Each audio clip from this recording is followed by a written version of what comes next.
I'm going to wait for this to record. Yeah, it's recording. Excellent. So hello and good afternoon to all of you, and thank you for coming, and thank you to the 25 or 26 online. So on behalf of the co-organizers at the AGORA Research Center at Cergy Paris University and the ICD Research Center at the University of Tours, I would like to welcome you all and to what is the first conference of this cycle of conferences on liberalism and conservatism at a crossroads, exploring the notion of society and the individual, 19th, 21st centuries. The idea for this research seminar came as Dr. Stéphane Porion and myself this summer felt that making sense of where we stand today in Western liberal democracies regarding the ways in which we live together as individuals and as members of our given societies was the result of political ideas expressed in the past, which still needed to be explored. The 7 conferences of the year will all look at an aspect of liberalism, conservatism, and the nature of power in our societies. Our first guest today, and we are extremely pleased to welcome him in Paris, in person, is Dr. Dominic Burbidge. Dominic is lecturer in politics at St. Peter's College, Oxford. He's a research director at the University of Oxford, and he's a research associate of the Department of Politics and International Relations at the University of Oxford. He's also director of the Canterbury Institute, which promotes, and I very much like this, the pursuit of the truth, by supporting scholars in Oxford to discover anew their academic vocation. Dominic's research focuses on the nature of democracy, social trust, and human connectivity, with particular empirical sources drawn from East Africa. He recently published a book entitled An Experiment in Devolution, National Unity and the Deconstruction of the Kenyan State, published in 2019. And his very last article published last year for our M1 students was an introduction to ethics in the conflicts of modernity in a special edition on the thought of Alistair MacIntyre. And so also for my students of the MA Political Ideas in the Digital Age who are here today or online, I need to mention that Dominic is currently leading the research project Citizenship in a Networked Age, which produces a very good podcast exploring civic ideals and communities today.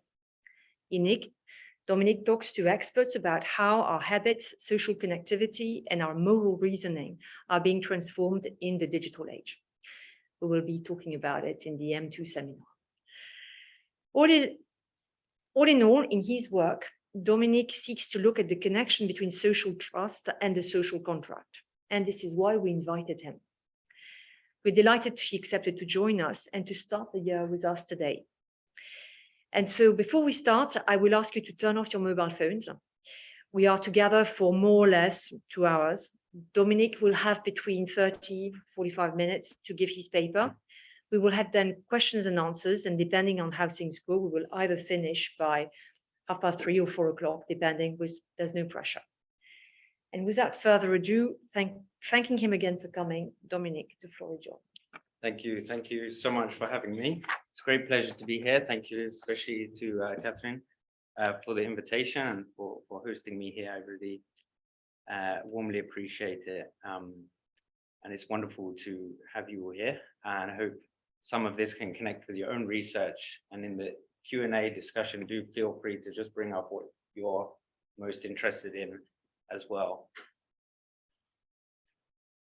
So I'm interested in this paper in what I consider a basic requirement of political theory, which is the question, trying to answer the question, how power is made legitimate, how authority is made legitimate.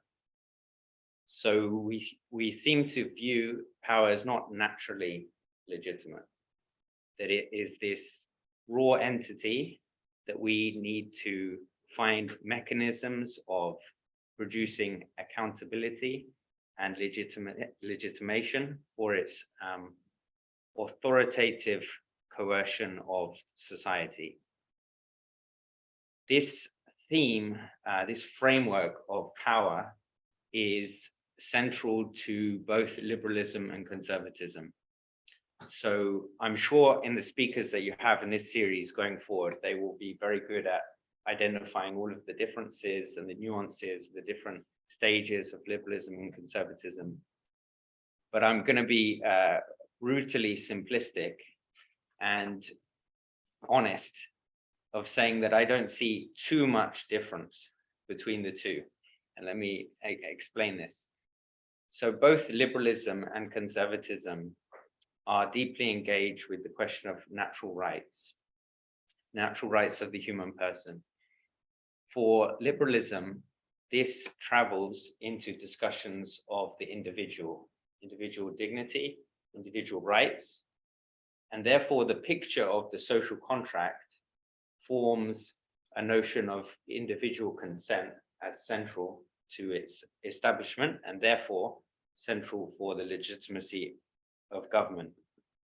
As an adage to that, it's worth mentioning republicanism within this, which for me also requires a form of consent in that it is opposed to arbitrary government, but the consent can come through the civic body as a whole.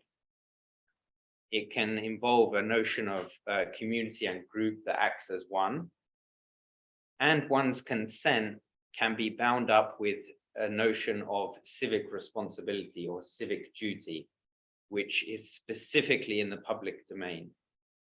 And in that sense, I find republicanism to be a more specific expression of social contract involving the civic body as a whole, but more or less still engaged in a debate on social contract manifested following discovery of natural rights. And the same is true with conservatism. And I know that, of course, conservatives like to view their own system of thought as the oldest, but as with discussions of Edmund Burke and others, a lot of historians of political thought note the outgrowth of conservatism as a school of thought in response to liberal ideals and debates on natural rights. For example, James Madison, involvement in the Bill of Rights, and as mentioned, Edmund Burke.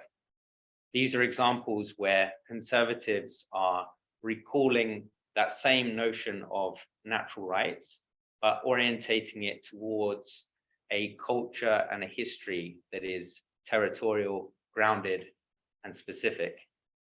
So as liberals would talk about natural rights of the individual, it might be better to term conservatives as focused on natural rights of these individuals or this nation, that you can have a tradition that is not universal and yet natural. Contradiction, perhaps. But the same social contract debate emerges in those discussions of the extent to which, as a civic body, you place your trust in those traditions, that culture, this place, as authoritative for making government legitimate.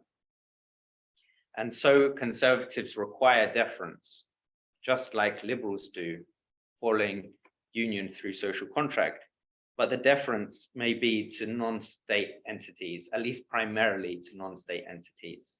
And that could be the family, that could be religion, that could be civic associations, associational clubs and societies, corporations even in the US. A good test case to prove this point is nationalism, which is of course always closely connected in the debates on ideology with conservatism. And certainly the universalism in socialism doesn't always lend itself well to nationalism, but there are always exceptions to these debates, not least Stalin and National Socialism in Germany.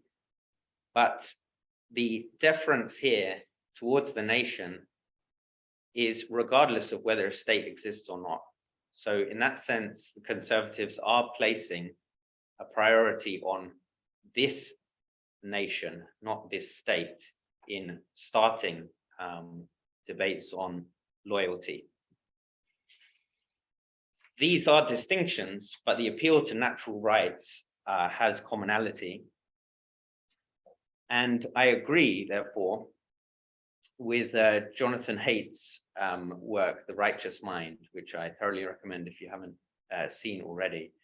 So Jonathan takes an approach of saying that the differences between liberals and conservatives are mainly in terms of their moral intuitions, their moral sentiments, which isn't so much a rational deduction of policy from theory, which is how we would perhaps like them to be if we're philosophers. We would like ideologies to be like that. And so he describes the sort of emotional triggers or attractions to voters. And it's a very US-centric account, but I think it has broader relevance, at least conceptually, for saying that liberals are motivated by three moral intuitions. First is care, second is fairness, and the third is liberty. I think the care point is a little bit American in the sense that you have all of these hippies who believe in love, and that's a kind of sexual revolution particularity. But care, fairness, and liberty, he claims, are shared also in the moral intuitions of the conservatives. But what gives the conservatives more options going for election is that they can also appeal to three other moral intuitions that the liberals do not. They're firstly loyalty, secondly authority, and thirdly sanctity. And in a place of laïcité, I should be clear that there is sanctity in all parts of the state, regardless of any religious input. One of the surprises as a British man when I'm in America is how much they iconically treat the president in monarchical terms, which is why the president always falls short and they're always dissatisfied with what is a terrible man. Because the image has the regalia, has the symbolism of something which is following the gap of monarchy through the revolution. And so, and America, of course, is also an extreme example of church-state separation. So the symbolism of order and state and bureaucracy has a kind of sanctity, even if you don't, conservatives aren't operating in a place where religion is center for the public sphere. So in Haidt's account, the three core emotional pools of liberalism are exhausted and adopted by conservatism. And I agree with this approach of really there being so much that they share. In Catherine Marshall's work, if you don't mind, you can tell me I have misread, but in her recent book, Political Deference in a Democratic Age, she frames this in terms of loyalties to hierarchy and loyalties to egalitarian loyalties for explaining deference. And so one would normally put the kind of socialists in the egalitarian camp and perhaps liberal instincts as at least liberal individualist instincts, and the conservatives in the hierarchical. But she pushes things further by then subdividing loyalty towards hierarchy in terms of that which is voluntary and involuntary. And she considers involuntary to not be acceptable in the norms of liberal democracies. So those examples would be a kind of fascist dictator or something. But among those that are voluntary, examples of voluntary deference to hierarchy, she further subdivides between rational and irrational. And here you see the creeping forward of within conservatism of some of these very liberal instincts of rational voluntary deference, which is a form of rationalism, and therefore bound to the progress and natural liberties of the Enlightenment, but also this irrational deference, which unfortunately, when I read her book, I had to put myself in the box of being irrational. which of course meant, who am I to read? So I closed the book. No, but the irrational, like me, believe in these forms of deference, which are grounded in virtues of loyalty, authority, sanctity. And these are the bases for deference. Yeah. Deference to authority, by which we could substitute, some of the debates on social contract, in that once this contract is established, we owe the state obedience. Obviously very Hobbesian there, but we all know these debates. So here's a question.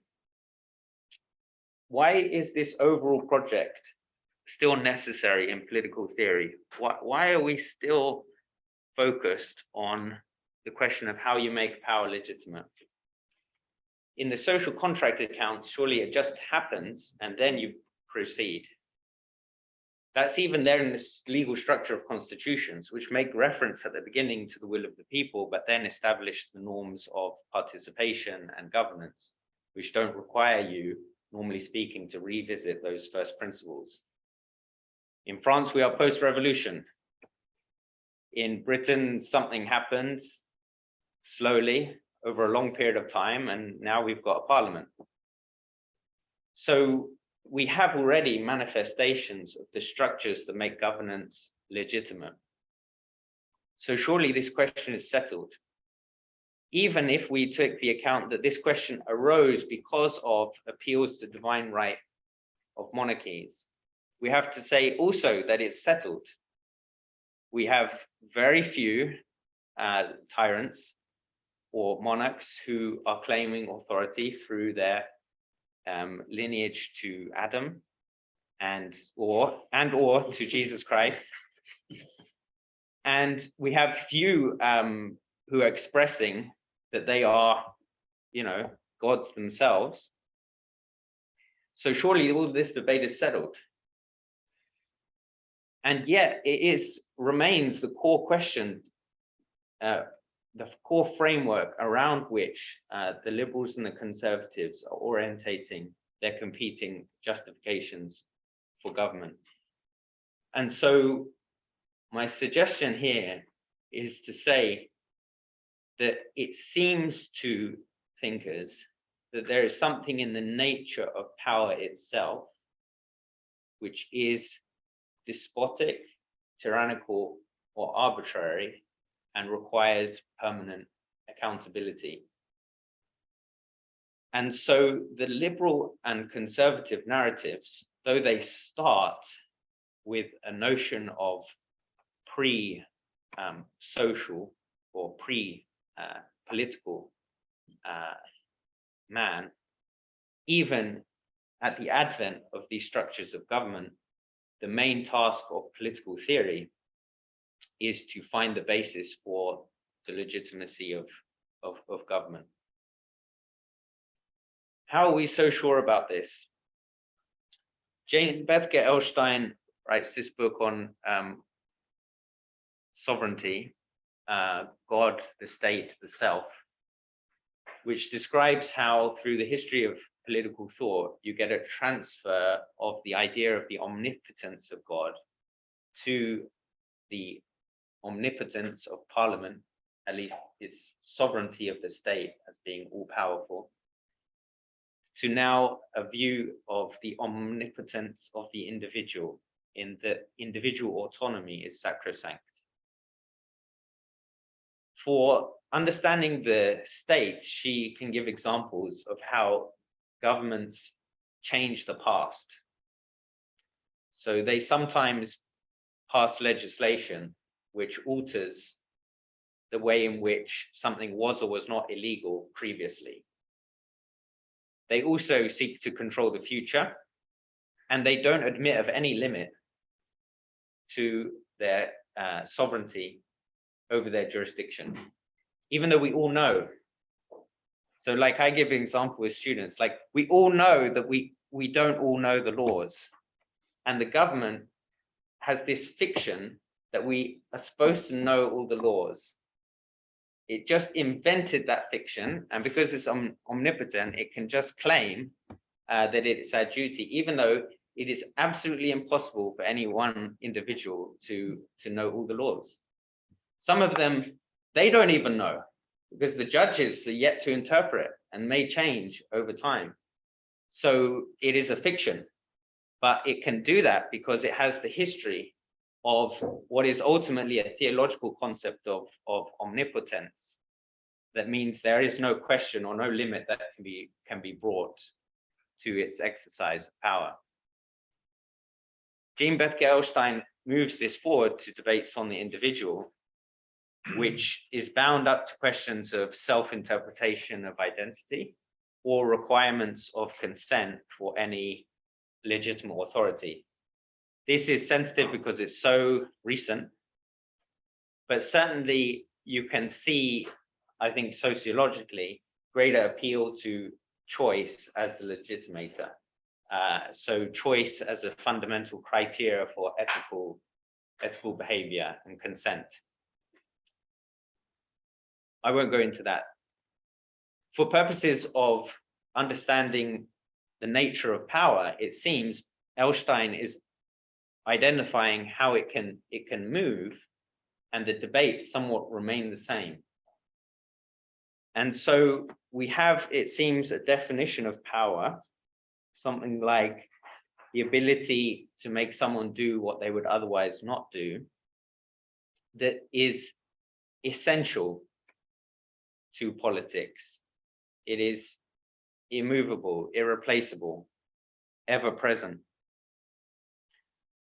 A good way of seeing how these debates continued despite the defeat of the claims of divine right to monarchs is to look at the work of Machiavelli, to look at Nietzsche and Foucault as just examples of where this debate is operating completely outside of debates on monarchy. I know that Machiavelli focused on the princes, but the example of Italy itself is one where he's operating in a context without someone having undisputed authority. It is not the France and the Spain of his time. And in that sense, his approach to politics is extremely practical, extremely contingent, vulnerable, fragile role. So I'll just go through these briefly in turn as to why I think they're important for identifying this notion of raw power that seems to subsist. Machiavelli is well known, and of course people in this room will know these authors better than me as well. So Machiavelli is well known for a slight reinterpretation of notions of virtue towards what we now phrase virtù, of having an ability to operate in volatile, chaotic circumstances. So the role of politics is the imposition of one's will over the disorder of society. He sometimes uses the metaphor of the goddess Fortuna, who likes young men who have strong wills and impose themselves on her. So whoever dares wins is the sort of phrase that we use in Britain. And alongside these reflections on needing to be someone who responds in the moment, he has these long discussions about the armies of Italy. And his basic criticism is that Italy will never be able to master its own affairs unless it has a standing army like they have in France and Spain. Why? Of course, the criticism is a standing army is expensive and you can get more done with mercenaries. And then the normal reply is, mercenaries aren't loyal, they can betray you, but they're fairly reliable in terms of this particular fight that they've been paid for. So what Machiavelli is observing is that a standing army provides a permanent threat of violence, is a permanent display of your potential coercion on the population. And therefore it is irreplaceable for the stability of rule. to have this power in potentia that signifies your authority regardless of its cost. Note the similarities here with Hegel on technology. So for those people who are doing some of the technology stuff, so Hegel has these like really interesting discussions of technology where he yeah, I'm just going to pretend I know Hegel for the purpose of this. Hegel has this concept that that all of technology is in some way a standing reserve. So technology is there as an ongoing capacity that is so transformative that it changes human capacities to the point of changing human nature. A lot of the more recent sort of philosophy of technology has got interested in this because of the way in which it kind of foresaw that your appetites, behavior, habits, and even abilities are being closely connected to the transformations in digital technologies. So, for example, Giovanna Zuboff in her book, The Age of Surveillance Capital, will talk about how people's appetites and behavior is ultimately being dictated by the algorithm rather than by their choices and their decisions. And she complains they didn't even consent to it. So these are examples where your very being is being altered.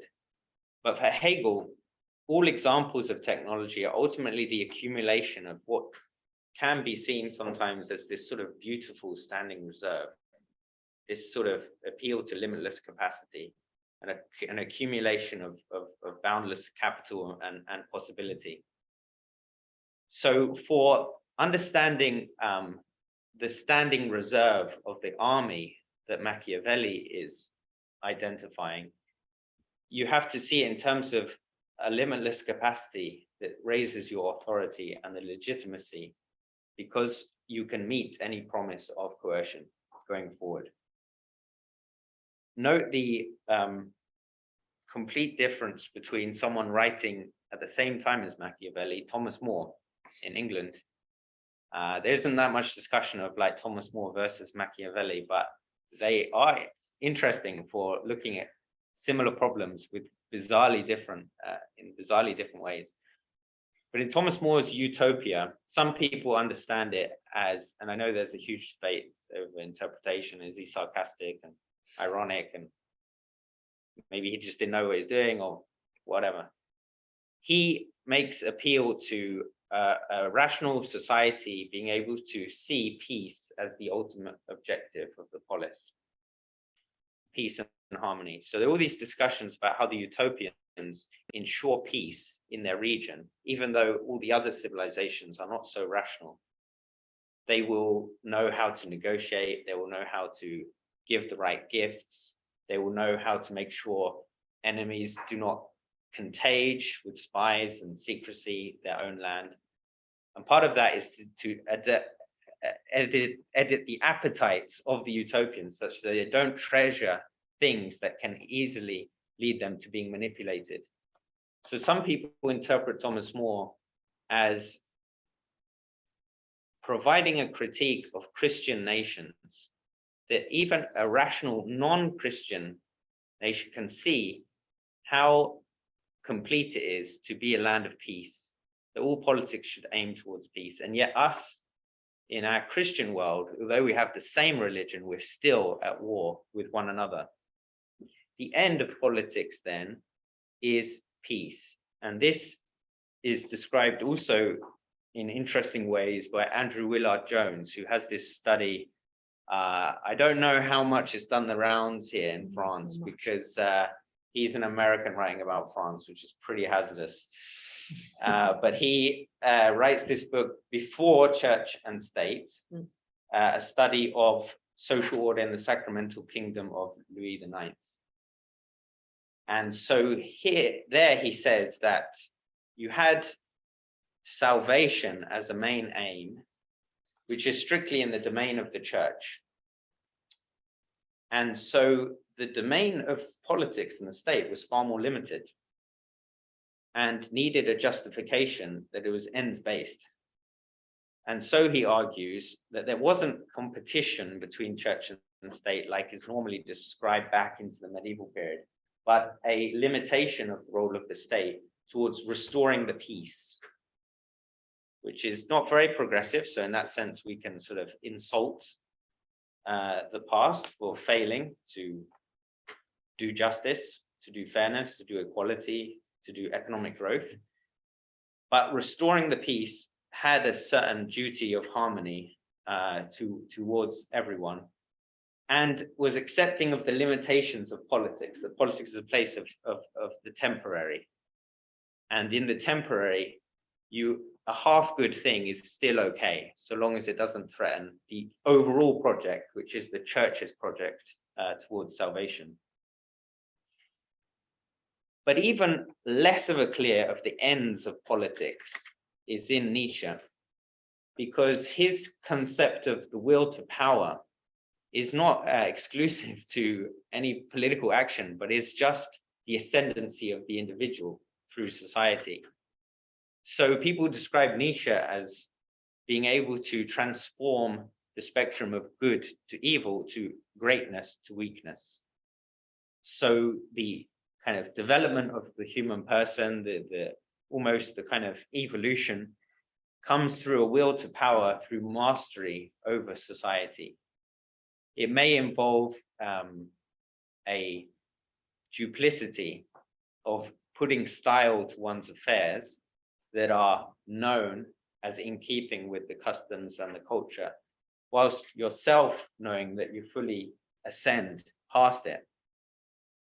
And so virtues are consolatory myths, in the same way as Marxists would say religion is the opium of the people. Nietzsche would say, would frame virtues as consolatory myths. This is, of course, already preceded with David Hume, and to some extent Immanuel Kant, with describing virtues mainly in terms of social customs, that they are ways in which you signal your appropriateness, almost akin to how we would talk about manners. So it's a way of fitting in to high culture. And so you overcome that desire for acceptance by others through your ascendancy and pursuit of the will to power. I would also mention in this vein Foucault. Of course, phrase knowledge is power is actually from Francis Bacon. But there's an understanding in Foucault's work of the fundamental connection, say, between knowledge and power. And Foucault is, in a way, improving on Nietzsche. He said at one point, I am simply a Nietzschean. But in a way, he's improving on Nietzsche by identifying that knowledge constraints can themselves be a manifestation of power. In the medieval metaphysics of human nature, you would talk about the human person as being knowledge and will.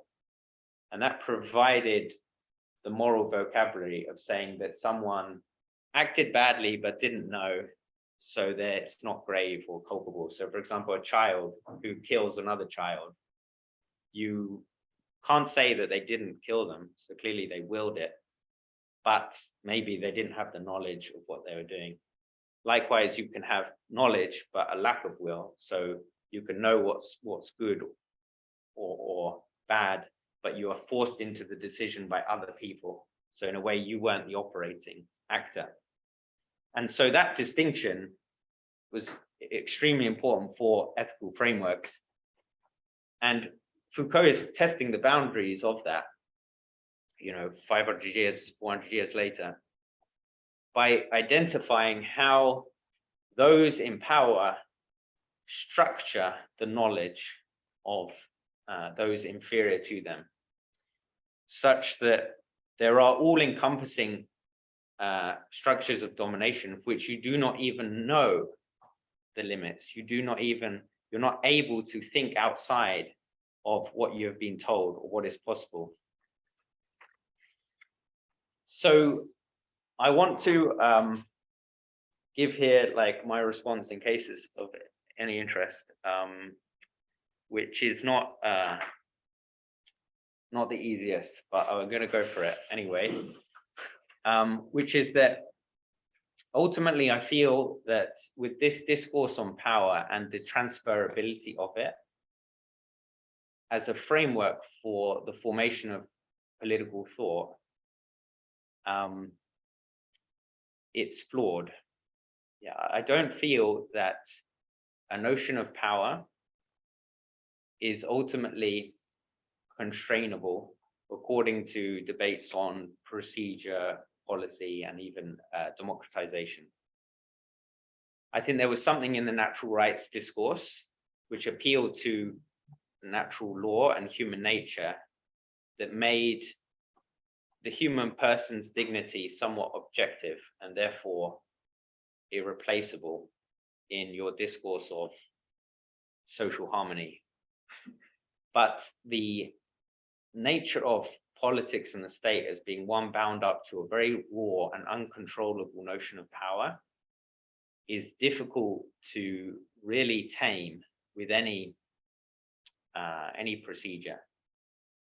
And I think we're getting towards that with some debates on identity and discrimination, whereby you have a sense that things could be so bad or so evil that the drama of the intervention on personal life for its proper constraint and ethical correction is far beyond what the state had previously been involved in.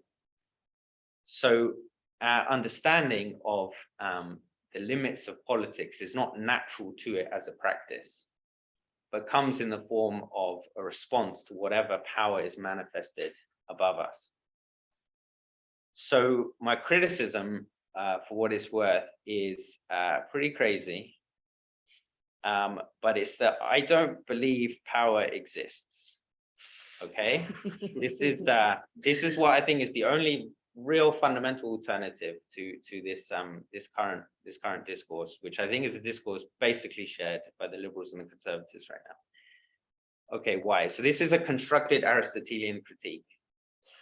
Okay, so according to Aristotle, things can only be unknown through their four causes. Now, the term cause, atia in Greek, is a bit better understood as maybe explanations, and not cause like cause and effect, but cause in terms of the explanation or the nature of the thing. So you describe things as having four causes: formal, material, efficient, and final. So the formal cause is the sort of the species of the thing. The material is its matter, its physical atoms. The efficient is its moving principle.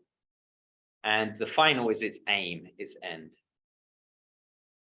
Power does not exist because, as it's defined as a capacity with no particular end in mind, we actually are not describing a thing, according to Aristotelian metaphysics, which you can take or leave. So, if you do not know the end of the thing, there is no thing you have yet discovered.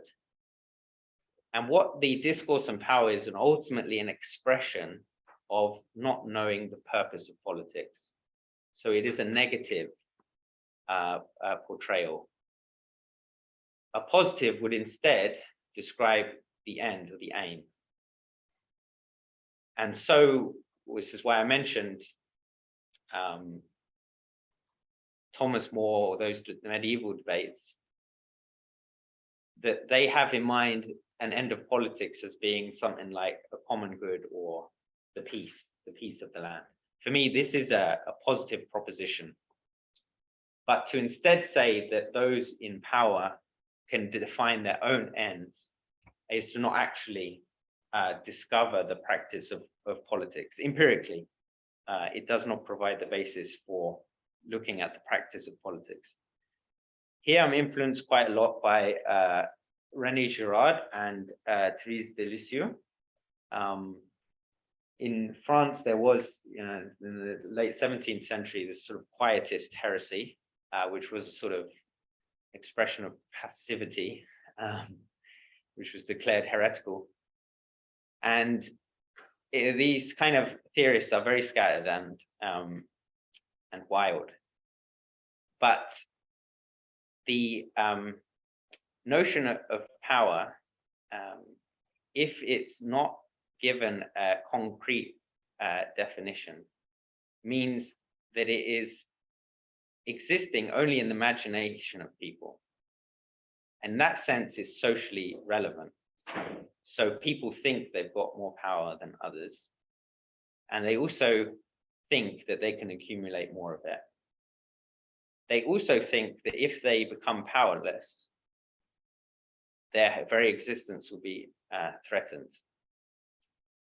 Now, this narrative, this social discourse is empirically salient, but it's in the same way as pretend money can be important for kids. And of course, this sounds crazy. But if I had, so you can go to my parents' loft and they'll have my grandparents' ration cards from the war period. And imagine I was accumulating ration cards to get loads of food. And then I come out of the loft and you say, actually, the war's over and these ration cards are no longer. Now, when I was in the loft, I was like feeling very good about myself of having accumulated so many of these cards. But in reality, they have no actual value, no actual meaning. So the accumulation of power, unless you define towards what particular end your means are, it becomes almost fictional. And sometimes fiction is enough. Like if I tell you I'm a billionaire and you have no reason to think otherwise, and I say, would you like to come with me to Las Vegas, all expenses paid? You might say yes, and come to the airport. And it's only at that point you're disappointed. Okay, that I'm not going to pay for your ticket. And actually, all of this was a fabrication. But in a sense, there's a limit. You can live a kind of life under a lie. And I do think viewing politics as a domain of undefined power has a kind of life you can kind of engage in. Now, I have like 7 objections to what I've said, and I think you pile on a lot more. And we can bring up these in Q&A, etc., or just some of the other stuff we talked, or anything that you would like to talk about. But I would say that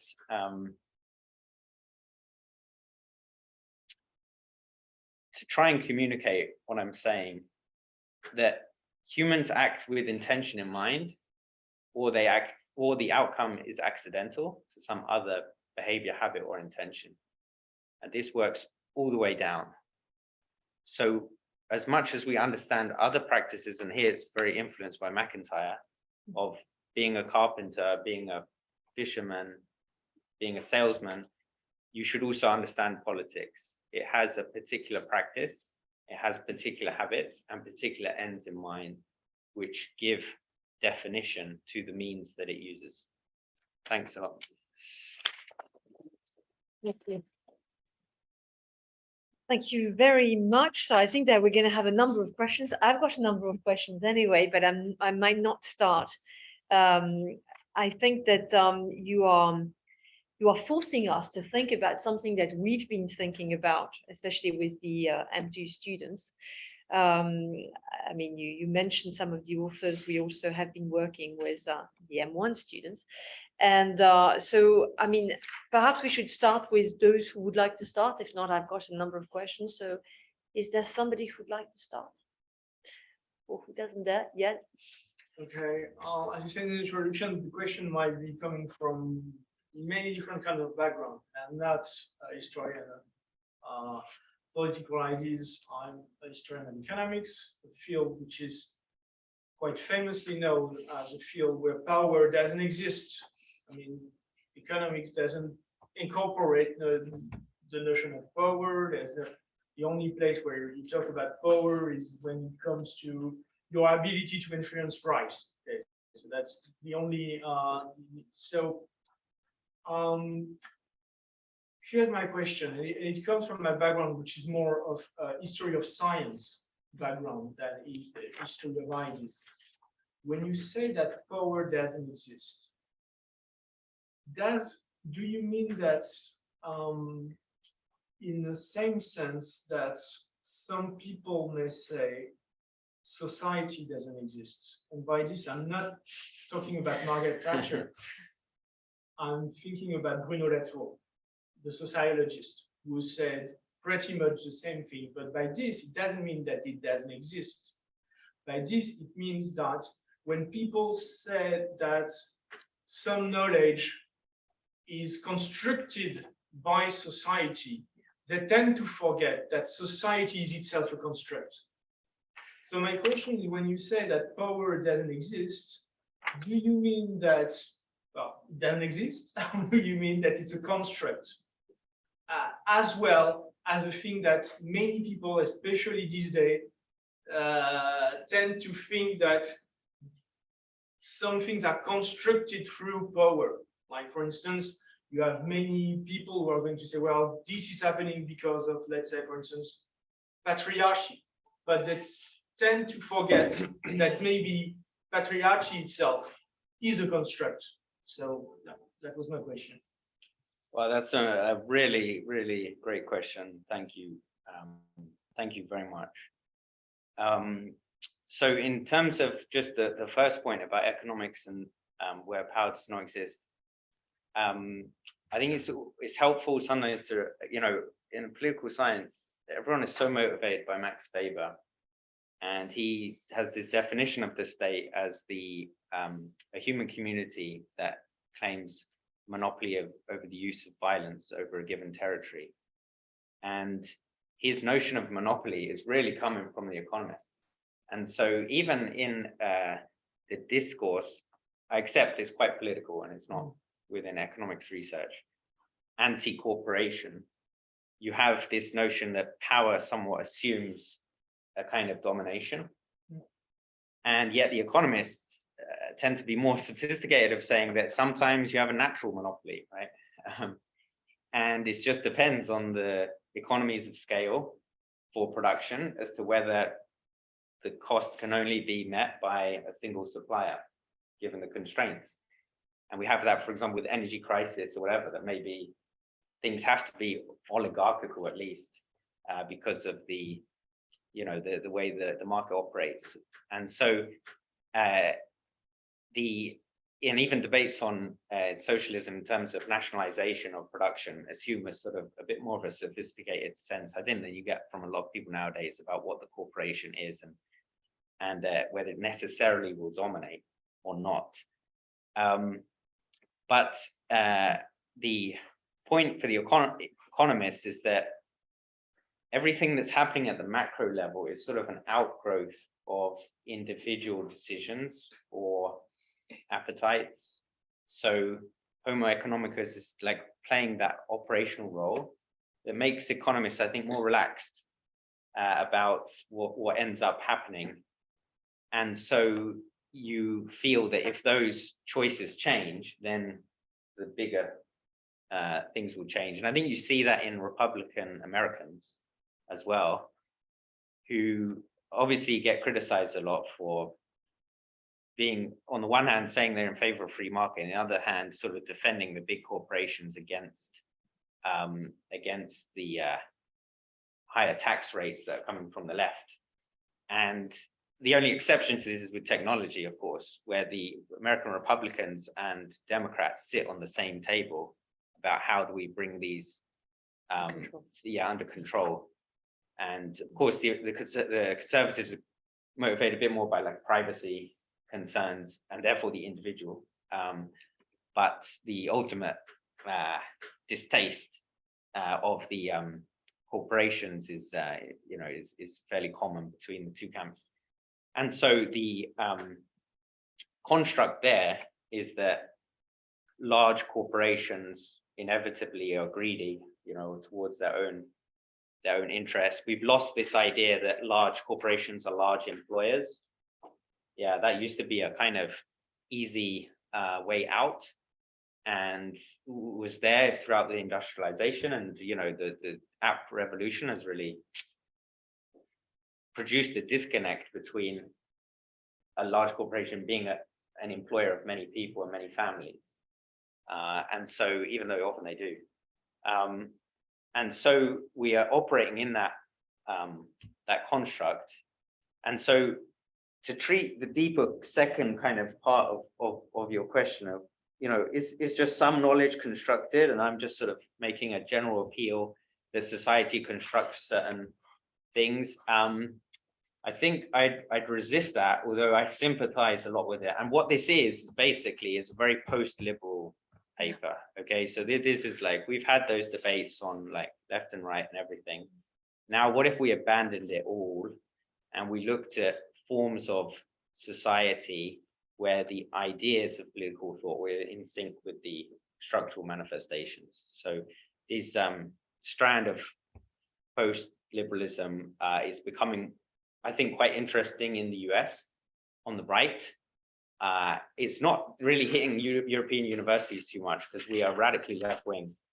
But in the States, it really grew out of integralist debates on religion and whether they should abandon church-state separation because of the way the woke agenda is liberalizing lifestyle ad infinitum. And then they'd say, but a lot of the anti-discrimination policies are really in origin protection against states' intervention into religion. And so, like, just as you have, even in the UK, you've got special protections for religious minorities, which is taken almost word for word for special protection for sexual minorities. So these things are part of the same corpus in law. So for the religious American conservatives, they are looking at alternatives where you abandon concepts of church-state separation. You try to explore what is constitutional order in sync with your normatively substantive views that may have come from all kinds of traditions.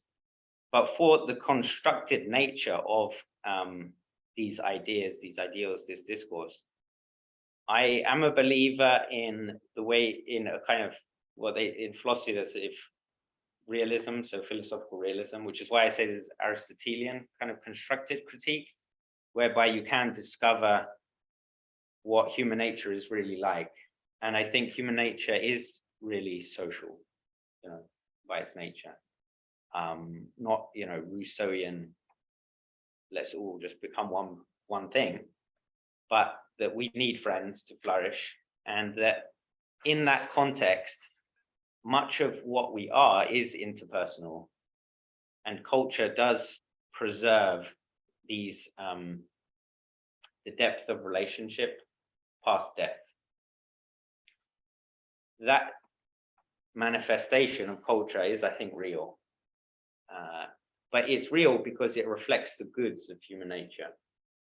So it has an end in mind, which is the flourishing of our social being. Power, on the other hand, because it has no end in mind, it is not a true expression of our nature.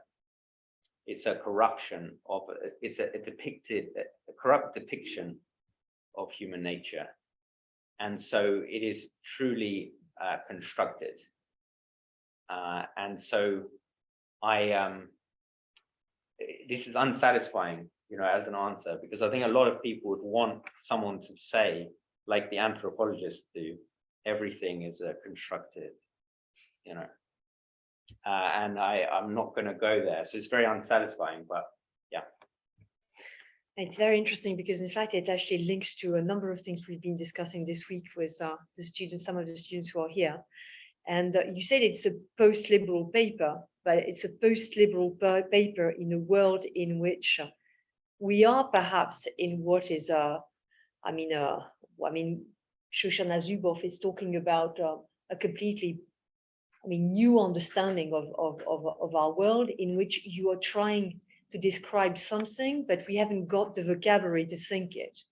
But in doing so, at the same time, you are using what is the Aristotelian way of thinking, and therefore you are going back to what is at the heart of what has made us.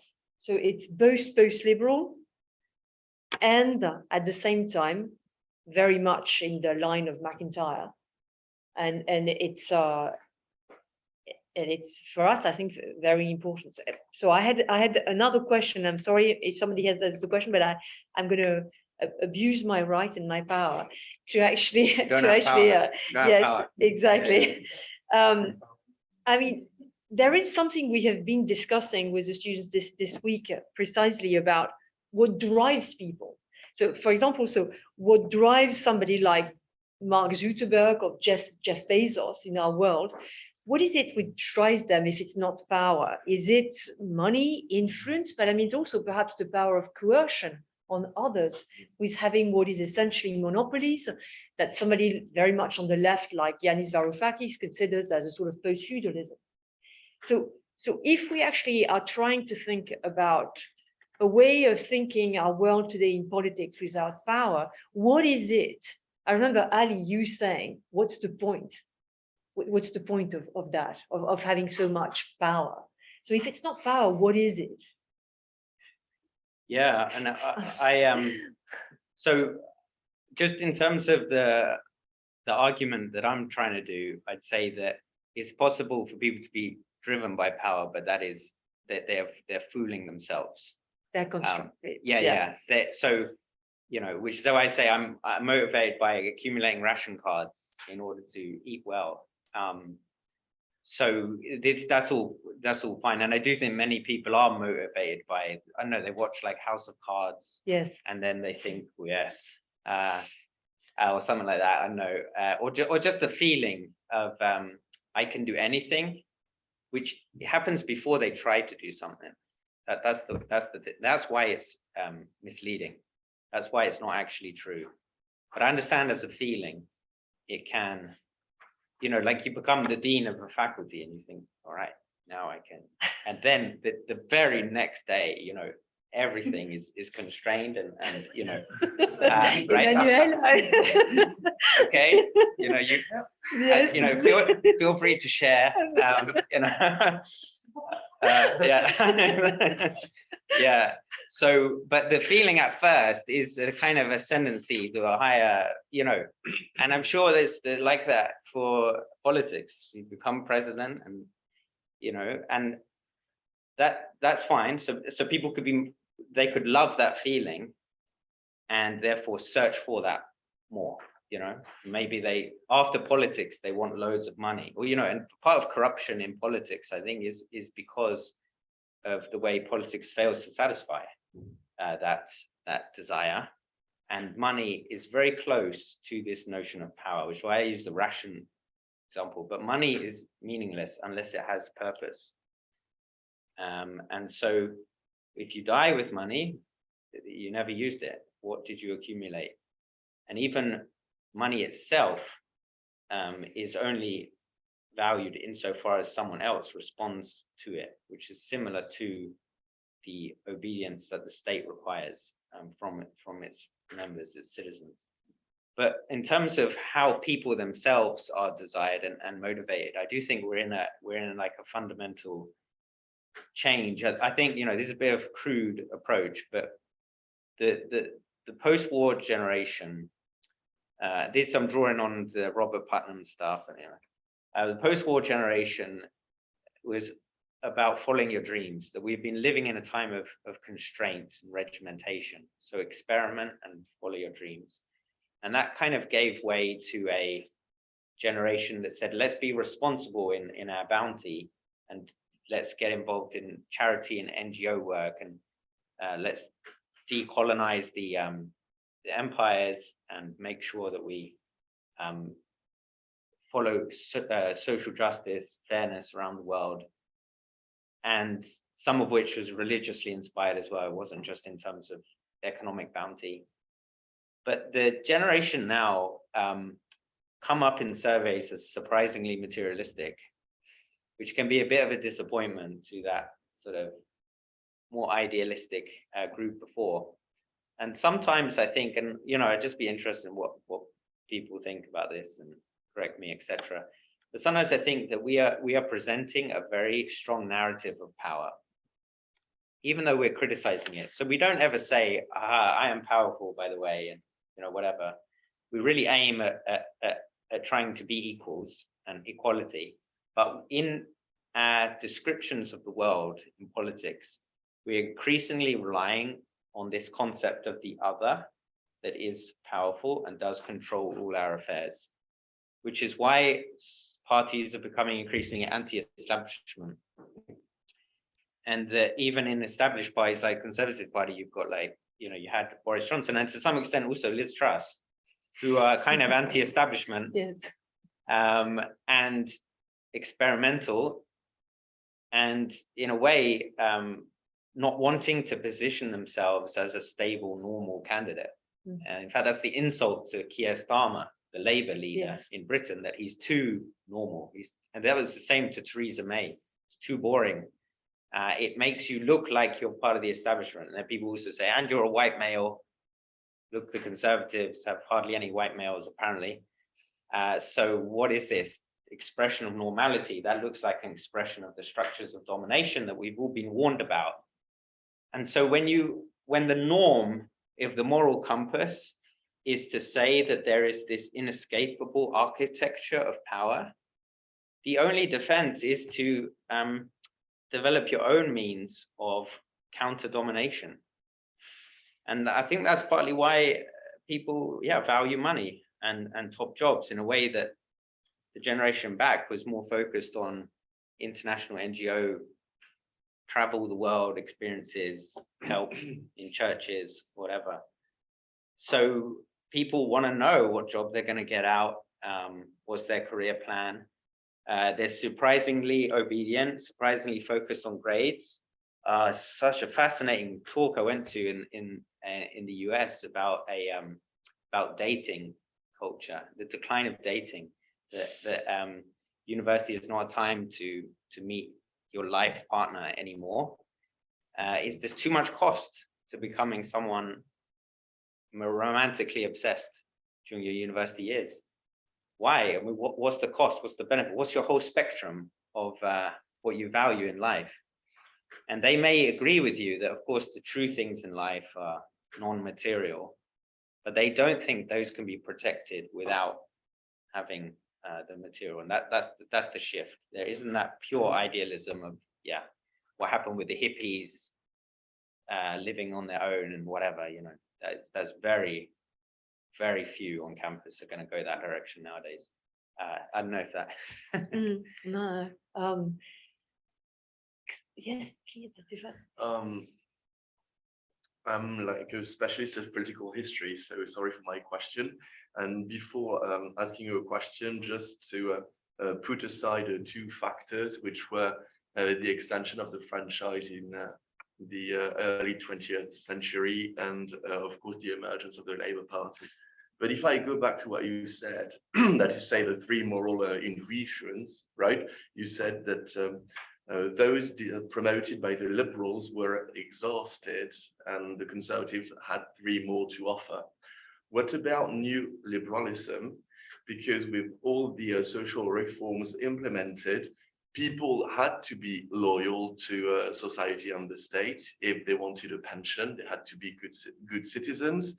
Then, to a certain extent, the power of the state was legitimate because the state could take care of you without undermining the idea of self-help. And then with the idea of sanctity, you could take for granted that as it was major social progress, paving the way for the welfare state after the Second World War, that was sanctity. People could be happy with this sort of power.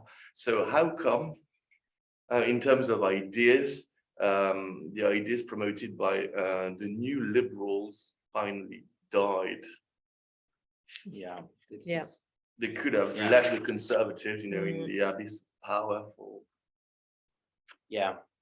I think this is right. I think the only comment I'd make is additional comment is that I think with Jonathan Haidt's work, it really is quite US centric. Yes. Yeah, and this is really struggles, I think, with all of what you're saying.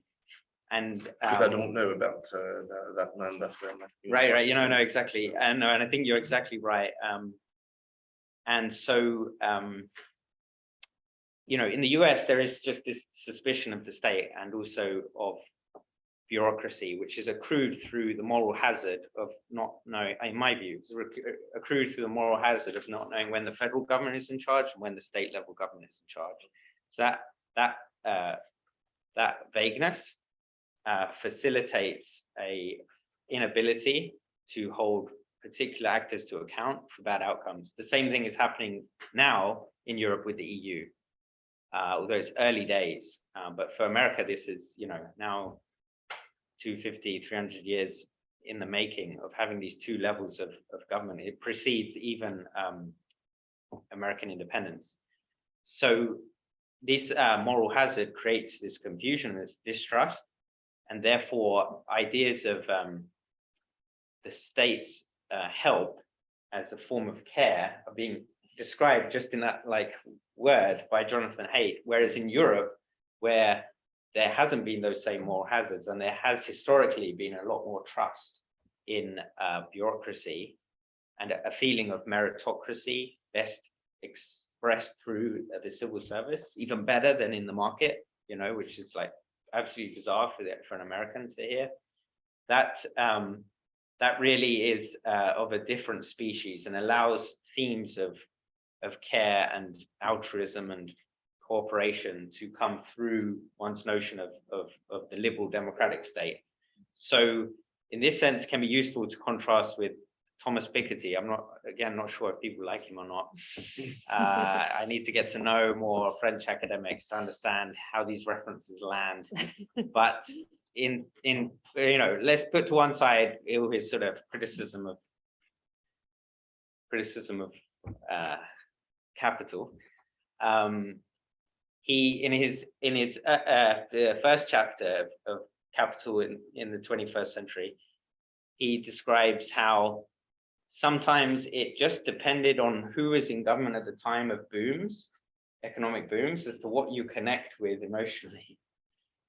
And so he says that in his view, some of the big differences between Britain and France are due to just the accidents of the post-war booms and who is in charge. And so the booms just happened to happen in Britain when you had conservative governments, and they just happened to happen in France when there's more socialist governments. And so he feels that people mentally associate more readily growth with the state taking ownership and putting effort and investment and jobs and setting out the rules in France. And in Britain, they associate socialist government with strikes and dysfunction and rubbish industrialization, you know, outdated industrialization. Yeah, they would ignore all the social divisions and so on during the 80s. Indeed. Yeah. So now, you know, and of course you can criticize them and say, look, politics matters. These things don't just come about at the same time as certain person is in government. They do kind of cause it. But it is true that sometimes government comes in and is sort of mostly known for what they replaced, and what they actually implement doesn't have effect until later. So with Thatcher, if I was to play devil's advocate, you have the creation of social division, which isn't realized until a bit later, you know? So you have minor strike for a year. Yeah, no, exactly. And so all of those, and so all of that division in the north and all of that pain is going to be bound up for, you know, boys decades, or they still, even in debates now on like leveling up discourse. And so all of that is in a way outside of in its effects, it's outside the election cycle. And so maybe Piketty has got a point here. I don't know. But it's the same for Macron at the moment, saying that because France is going through so many crises, he's very good. Otherwise, he would be bad if everything was okay. No, but he said that's interesting. The man of you know. Yeah. Yes, Charlotte. So going back to the idea that power is fiction and it works up until a certain extent. I was thinking when we look at these tech giants, perhaps they are chasing this empty notion of power, which is more of a euphoric high or a drug. But it's hard to argue against the fact that their power is materialized. And so to go back to your example with the ration tickets, how would we be able to get out of this loop and realize that it's fiction? Is it even possible for us? Yeah, thanks. Yeah, so there are kind of two ways of answering this. One is from the perspective of the nature of technology itself, and then the other is in terms of who we are as citizens and our habits. So from the perspective of technology itself,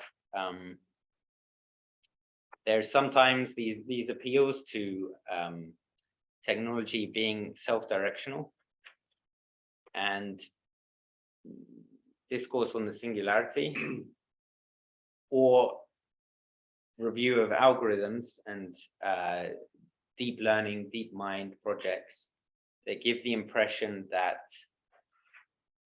it has agency and that agency is growing in its capacity. And so we are going to be subservient to it. I think in people's criticisms of that, I think they're drawing on Rousseauian instincts because they kind of are basically doing an appeal to industry, technology, economy, class, forming slave-like conditions for the citizenry that require revolutionary action to reorganize. So the observation I'd offer here is to say that even in deep learning, you have a purpose in mind for the deployment of it. Deep learning doesn't exist outside of a human organized aim, even though it sometimes has accidental effects. So sometimes people treat the accident as evidence of unbridled agency. So you have like the Russian robot that broke the boy's finger while playing chess. Yes. Okay. And you have idea of self-driving cars learn themselves, and we don't even know how much they learn or they go in whatever direction. In chess, again, people talk about how AI has developed moves that no human being had ever thought of. And the reason why they talk about those examples is that they want to argue against people who say AI just correlates data, human-produced data, and there's good debates on that, especially with respect to bias in algorithms that's done the rounds, algorithms of oppression, book and others. But it was never the case that that there would be a containment of acting in correlation, because what the machines are trained towards is a particular end. But that end needs to be specified in terms of what the algorithm treats as worthwhile and what not worthwhile. So the aim is specified as winning the chess game. And so any combination that can work towards that would be beneficial. Absolutely unpredicted effects, direction is usually accidental.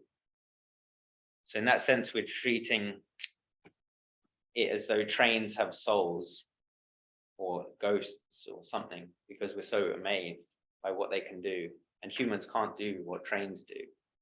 And then a train goes off the tracks and kills a few people in a village. And maybe it's because it got angry, train got angry. This is a very early phase, I think, of discussing.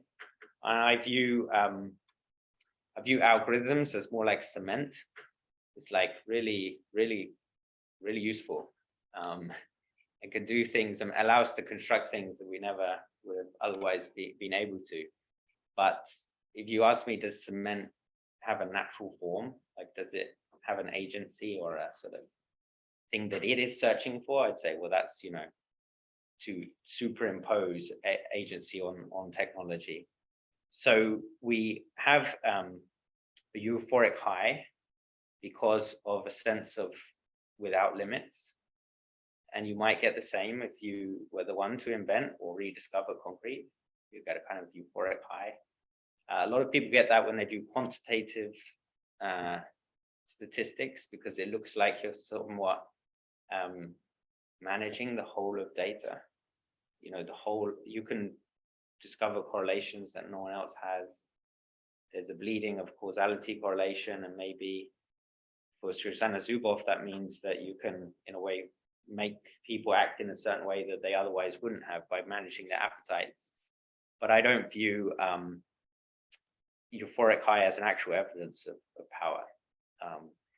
And then in terms of what we can do as citizens, I just say that, I really like the work of, it's a more like self-help book, but by Cal Newport on digital minimalism and all of that strand, which I find so fascinating. But you don't need to be like you abandon technology completely, so much as you always impose your aims on the technology that you use. And it's true that if you have no aims, like when you're watching TV and you have no aims, then in a way you're led wherever the TV will go. But even then, you might just suddenly sit up and say, this is stupid, or this is unethical, or something. And you have this conscience kicks in, or some sort of, so it's a form of passivity. But ultimately, I think that's where the journey lies. And so, for example, with my kids, it's always we decide what we're going to watch before we open the laptop, because Netflix just gives you all this stuff. Yeah. But it's a small way of expressing the habit, and being able to discuss technology or choose how you use it or why you're buying a certain one. What is its real value? Helps specialize the technology itself towards ends as a market that you have in mind. And even the tech guys, they're all into this because of, over the past 5 years, there's been this big push towards a kind of form of digital minimalism within technology itself. So all of this sort of quiet modes, no notification modes, and mindfulness apps are sort of recognizing this. So you're seeing a sort of them pushing against their own limitations and what they can do with this thing called human nature. But in what you're saying essentially is that it's really leading a good life. It's how, in fact, you renounce what can be meaningless by actually really thinking that what has got a value to you is not power, but the value of your life being properly led. That's in the sense that you're going back to Aristotle. Yeah, and so much of a meaningful life, I mean, people may disagree with this, but so much of meaningful life is kind of leaving aside options. I know that pressure on students is more like you're not putting effort, so put more effort.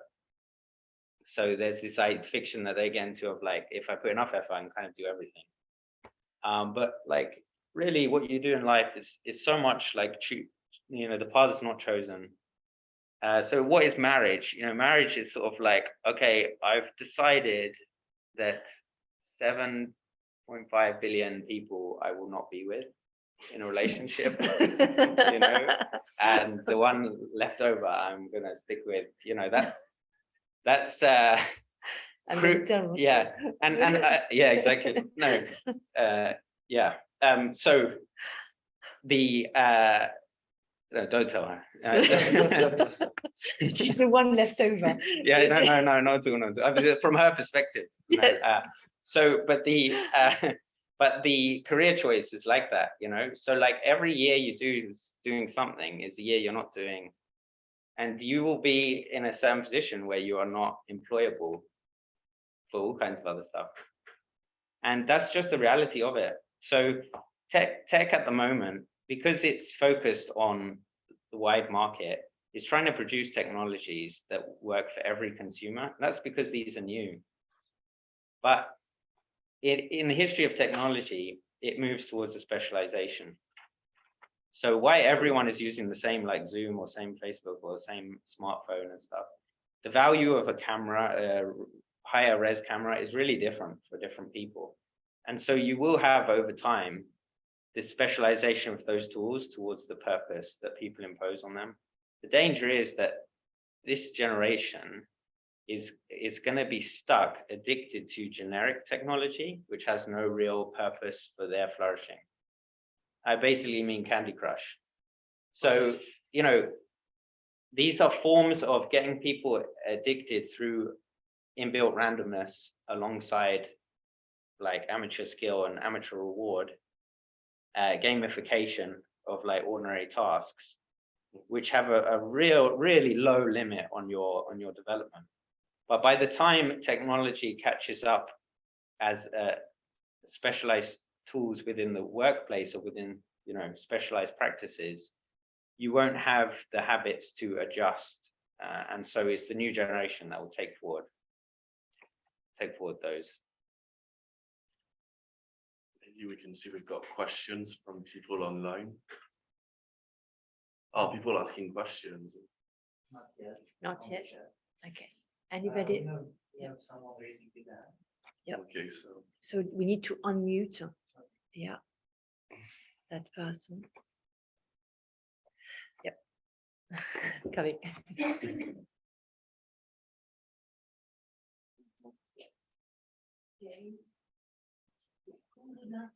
Yep. Don't know, can you hear us? And I'm gonna, yeah. Yes, now I'm unmuted. Yeah. I'm not sure if you're able to hear me, Professor. Yeah, we can hear you. Okay, perfect. Thank you very much for the very interesting topic. I have listened to it quite attentively, and it's quite interesting when we speak about power, because, this certainly brought back a few questions that I have. And for example, when you mentioned about Niccolo Machiavelli and how he used to understand the concept of power, because, for example, in international relations, when we speak of political realism as such, Machiavelli is seen as one of the main contributors of such theory, of such way of thinking, I would say, and especially through his book, The Prince, where he speaks a lot of how a leader should rule and how things should be taken and carried out within the role as such.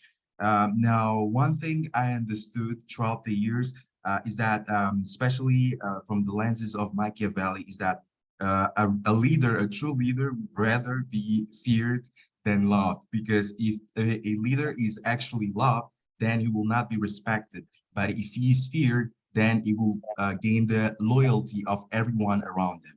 And just recently, looking at a very specific case of my country, Mozambique, the ruling party had internal elections where the current leader of the party won the elections by 100% of votes.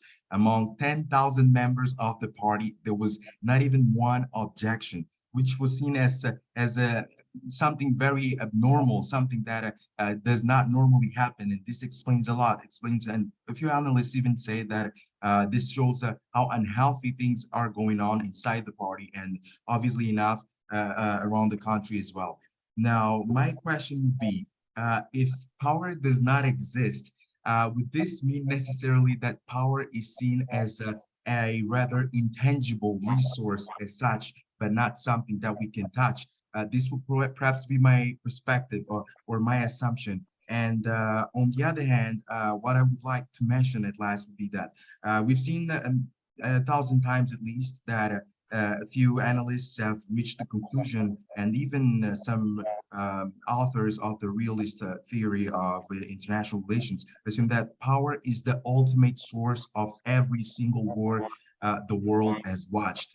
Power is the ultimate reason of every state fighting each other for resources, and therefore once the states have resources, they want to become bigger and bigger and bigger, and the ultimate objective is to gain power and more power and more power. So it's an endless and vicious cycle.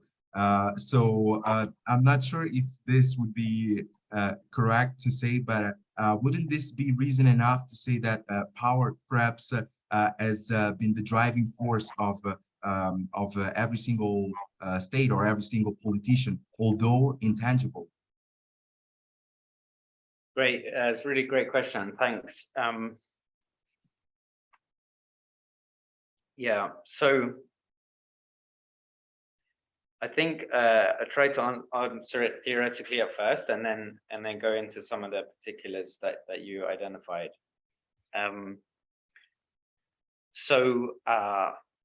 When you say, so for example, that Machiavelli says a true leader would rather be feared, should be feared rather than loved. I think what I'm trying to offer is the additional question of for what. So, and this I think is pervasive in political science right now, that there is an underdeveloped articulation of the ends of government. And so incorporating a fact-value distinction, which is manifested in Weber's normative empirical distinction, we go around the world looking at states and we assess their longevity or their stability. And we have the added discussion of, does democratization help the stability of the state?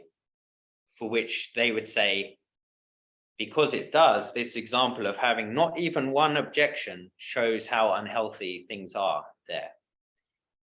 And they have in mind this sort of Acemoglu and Robinson, Why Nations Fail book, which appeals to longevity is in part guaranteed through facilitating creative destruction. So a kind of debate and accountability in economics that separates the state from the flourishing of the economy and therefore allows for both to sort of coexist. And places which don't respect the creative destruction of the economy and try to control it all through the centralized state lead to a sort of regime defeat. But what is it to continue? And I think here's where Machiavelli is being very influenced by the way in which so many of the princes would be killed or die, and therefore it becomes rational to talk about survival as a sort of end in itself. But we're all going to die, so it can't be that the purpose of politics is eternal life. They need to specify what the end is in mind in order to understand the nature of politics. And this is the same, I think, with international relations theories of realism. Now, I understand that the coercive apparatus of states is part of their reach in the international sphere. And in that sense, there can be those that have greater or lesser capacity to involve themselves in the affairs of other countries. But that doesn't explain what the purpose is of international relations. Ultimately, what happens at that level is similar to what happens at the nation state level of politics seeking concord, seeking coordination. That peace arises through climate of trust and cooperation, where you share common principles and common goals.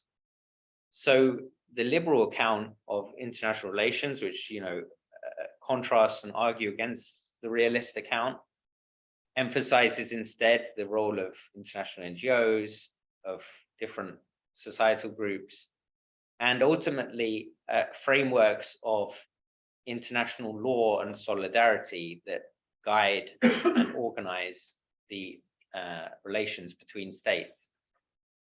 Unfortunately, I think it's mainly because of Bush administration politics, they get this termed in terms of hawks and doves. And then the IR professors in the States and elsewhere also look like, are you hawks or doves?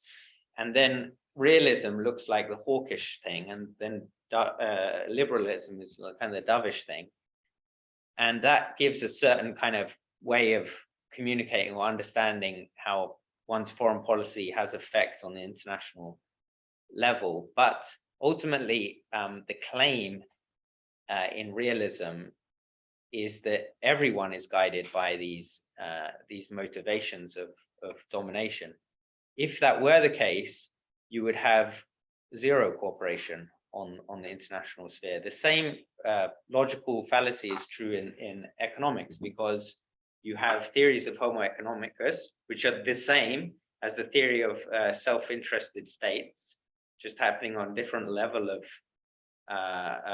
being, different level of organization, and that within neoclassical economics, there is no account of how coordination and trust happens. This is covered well by Elinor Ostrom, a Nobel Prize winner in economics, who turns instead to accounts of social norms to understand coordination of the economy. Why? Because if you really believed in Homo economicus, you would have everyone reneging on every promise, because it's in their short-term rational advantage to do so. And the same carried over for international relations, and was helped further by application of game theory to international relations, which is basically an outgrowth of the same assumptions of Homo economicus. And so for game theory and for neoclassicals, there has been this admission that their theory is insufficient for explaining coordination. And so you get other actors coming in, like Amartya Sen, who is able to give a more robust account of how you can have shared goals that override and provide forms of freedom that are not greed-based, but agency-based, agency to cooperate and to help one another. So I think the point is not whether there is some realism or some cooperation, but even one example of cooperation undermines some of the assumptions of sovereignty and human nature that the realists are operating under. Yeah, Adolfo, you're fine? Still alive? Yeah. Still awake? Yes, I do understand. Yes, I think I'm getting closer and closer to what I'm trying to understand, to see. I mean,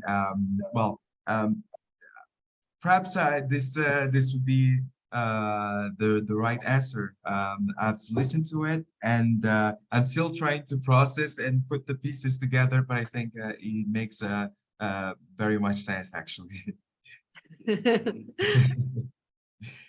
Okay, thank you. Thank you. Have we got another question here or online? No. Well, I've got a question. In fact, I want to go back to the beginning. When you make the case about, well, what was essentially the main differences between liberals and conservatives, and you were talking about their understanding of natural rights. And I get what you're saying, but still, I'd like to say I'm not sure I truly understood. Is the sense that if you take somebody like Burke in Reflections on the Revolution in France, the whole point of the conservatism of Burke, even though he's an old Whig, is that he is constructing what is going to be his conservatism on opposing what the French revolutionaries are doing. And one of those things is to rationally construct natural rights. So the way in which I understand the conservatism of Burke, even though he's an old Whig, is the fact that for him, there are two ways of seeing things. Either you've got empirical rights coming first, and will eventually bring in changes which will then become part of the law. And this is, if you are on the French side, the British way of doing things. Or you are going to think the law first, you're going to rationally think the law first, which will then be applied into society, which will then accept them. This is, if you're on the French side, the continental way of understanding natural rights. Meaning that for me in my book, the way I understand this is the fact that you can understand why Brexit took place, because the rational construction of the European Union was fundamentally opposed to the constitution, the uncodified constitution, but the constitution of what the Anglo-British constitution was all about. Because it actually grated with their empirical way of doing things, which can be exemplified in the picture that you've got of Barnier and David Davis. Barnier standing with tons of paper and rationally thinking the law and saying, okay, we start from this problem. And David Davis coming with 2 papers and say, okay, so how do we, trash the deal? And then we will think the law. So my main problem in what you're saying is that I understand, and that's precisely at the heart of this seminar, is that the crossroads of liberalism and conservatism. But for me, if you are thinking natural rights in this way, then therefore there is a different understanding of what rights and natural rights are all about. And therefore, even though I understand what you're saying about the fact that we are in a post-liberal society, I still do believe that our understanding of our rights is still at the heart of what we are supposed to be doing, because I think that what we are thinking in this post-liberal society is precisely how do we control our digital rights, and how do we not give away our data freely for what are very big societies to abuse us. So the question of rights is really at the heart of where we are today. Yeah, that's very deep reflection. Thanks very much. I think this is an accurate criticism. I think when I was saying there's so much of a shared tradition between liberals and conservatives on natural rights, I probably had in mind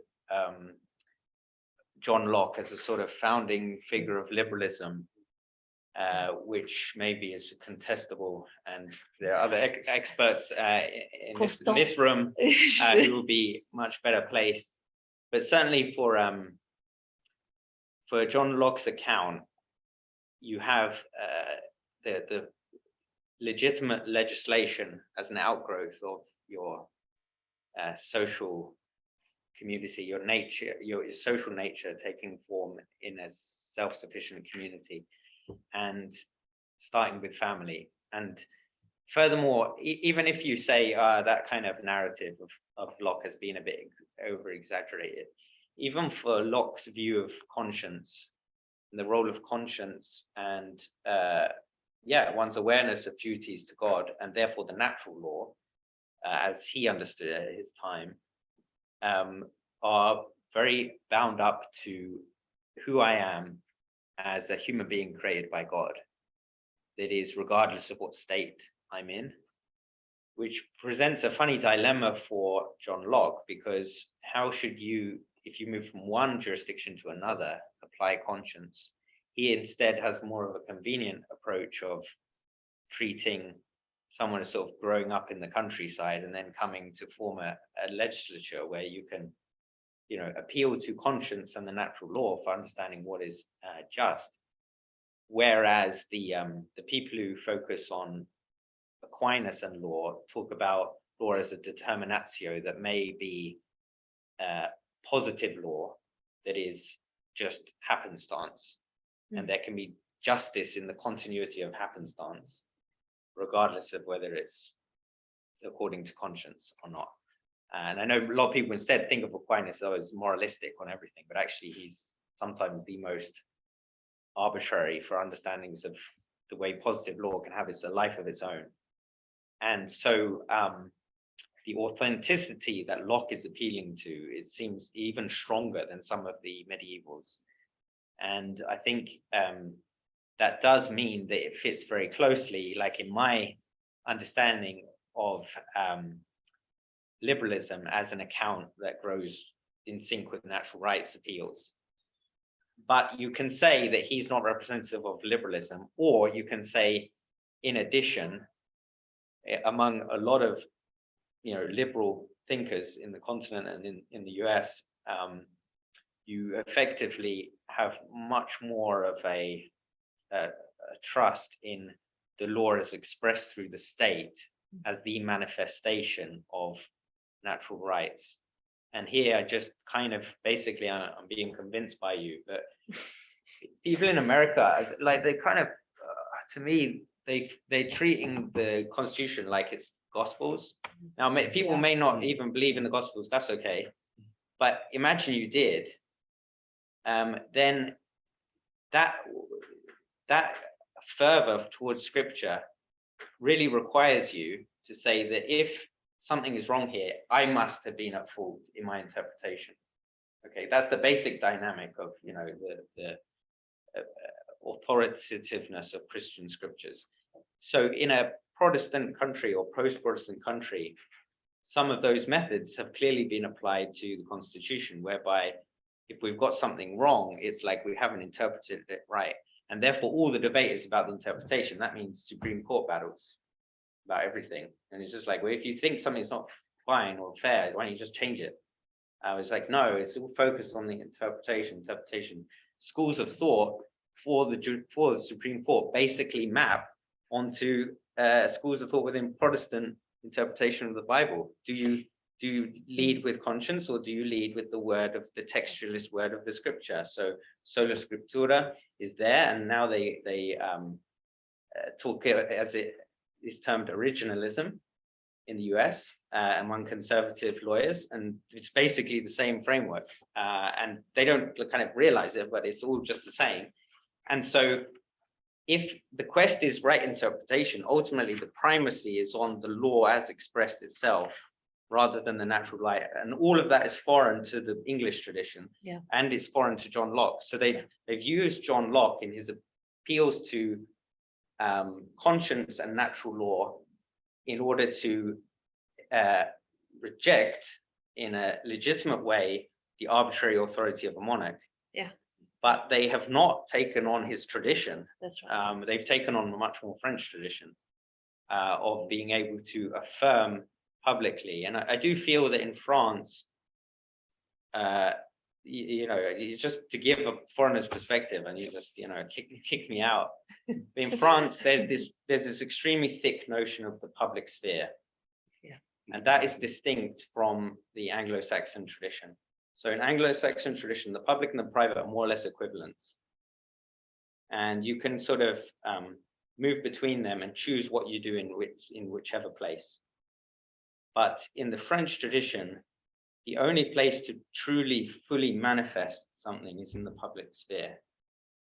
And so you cannot do in the private sphere with equivalent status what you can do in the public sphere. And this is very strange for the Anglo-Saxons, because they don't mind church-state separation in America despite being thoroughly religious, because the private sphere is as legitimate as space for expression as the public sphere. So there's no damage done to religion through its privacy. And likewise with debates on technology, they can appeal to the right to privacy as doing all of the work it needs to for regulating technology through something of a kind of consent framework. But in the European Union, it's not sufficient to have those vague appeals. You need to have laws that properly structure the ethics of digital technology itself. And these are just fundamentally different ways of viewing the world. And it all boils down to, your notion of the private, your notion of in Britain, the public sphere is like a place of stress. You know, and it's the English romantic paintings. It's all about the full flourishing of the person is in this kind of semi-private countryside thing, which I know it doesn't really exist, but it's in the imagination of where you truly are a human being. So and it meets with freedom because I can truly be who I want to be. And it's persistent in modernity because as much as we guarantee freedom in our laws, we are constrained by social norms. So you tell me I can dress however I like, but actually I'll be judged. So the law is out of sync with how we feel. And therefore the privacy within the Anglo-Saxon sphere as being the true golden space of flourishing like persists, even though we've, become these liberal individualists. But that's the reason why certainly the potential of the digital rights being protected has got perhaps a chance in the European Union, much more than it has within the Anglo-Saxons here. No, exactly. And it would be interesting to see how the debate goes, and they may frame it in terms of pro-business approach, etc. But ultimately, the debate we have is about privacy. And the debate you have is sort of the future Europe that you want to see take shape. Yeah.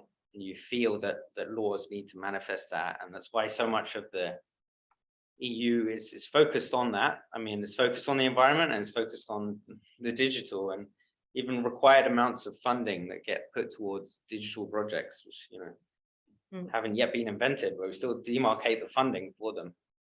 And the tragedy of like not having Silicon Valley, you know, in Europe. So you're going to have people who keep leaving France to go there, and they get a whole different moral culture, which then rubs badly against the EU, which is, the EU is very local as much as it's supranational. The EU politicians, even MEPs, you know, they are very local. They're very, very European and very motivated by peace following world wars. You know, these are very different criteria to the Californians. Yeah. If there are no other questions, I mean, oh yes, please. This might ask one question, which is people on the question that was asked in our last class, and just adding to what you just asked, and we have seen clearly that big corporations like Facebook and how much power they are beginning to accumulate and how they can use that power. So my question is, I think, or based on our discussions in class, that the state is losing its sort of like its power that it used to have, or some of it maybe. So my question would be, how does the state kind of like puts a restriction on the way the power of these big corporations are growing? How can the states put some sort of limit, even though, for example, the state actors are not very technically knowledgeable to understand the power of this technology? Yeah, I think it's a good question, and it is one that I think a lot of us are struggling with. A lot of debates will be in terms of international coordination over the constraints of these things. Interesting stuff on, you know, taxation, about how you properly tax these places, what it means to be registered in different areas. Of course, we talk about Facebook and Zuckerberg things, but I think it's also there with respect to America's attempts to defend itself against Chinese dominance. And the irony of America having kind of rejected a lot of zones of international cooperation, but now somewhat requiring international cooperation in order to constrain the Chinese presence in the market, such that you had Trump phoning Boris Johnson to tell him to sort of ban TikTok or something, or no, ban Huawei. Yeah. And Boris Johnson sort of thinking, well, what is this? But if they'd started the conversation 10 years ago and had a very internationalist American president, it might well have been the channels to be able to have that kind of very quick global response. So it happens, you know, both ways, and we shouldn't assume that America is always, you know, a place relaxed with its own hegemony over these things. But to kind of repeat my message in this, I do think we have to understand each practice with respect to the ends towards which it aims. And so ultimately, the expressed aims, and you could say they're all lying, but the expressed aims of digital technology is human connectivity and the fulfillment of your lifestyle choices. So lifestyle choices really self-defined. You know, so some technology is very useful for people with disabilities to do things that they, you know, and we don't even notice that stuff going on unless it affects us or someone close to us. But it could be that, you know, you're really focused on health and gym, and you've got all the tech that goes around that. It could be you're obsessed about music and you've just got all the tech that surrounds that lifestyle. And so these could be competing, a different. I met an American lady who said that, oh great, she's got an app now that she can listen to her pastor's sermon every week, no matter which country she's in. And I thought this is so funny because it's the total opposite of like the globalist cosmopolitan narrative, Yes, of like what technology allows you to do. So sort of allowing a lot of people to be local. You have that even in debates over migration, where you can stay in touch with everyone that you've left behind in a way that you couldn't before. And so there are all these other layers of connectivity that are being released that is, you know, in keeping with people's lifestyle, their languages, their goals. But ultimately, it's still orientated around people's goals. And I know where Zuckerberg has a lot of money or whatever. Jeff Bezos has a lot of money. But ultimately, we're buying things on Amazon that we like, and he's taking a cut. So we're still choosing what we like. I don't think we're in this stage of having tastes completely disrupted by the medium that is. And a lot of what we're seeing in social media is really a display of things that were already there in the discourse. So of course, things are accidental and chaotic, but there were a lot of political divisions that were just never manifested because you didn't have ordinary people with a platform to express their views in a rapid way. And so we have rapid publishing of what ordinary people think, and it's really varied, and it's sometimes hateful and is, you know, chaotic. So I think we do need to return to a sense of what is their aims, rather than just assuming that there is this sort of power structure. And then to what extent can the state help guide corporations towards the full realization of those aims? I sound like the most pro-corporate guy. Yeah, and I'm happy to be so, because the debate has gone so far in the other direction.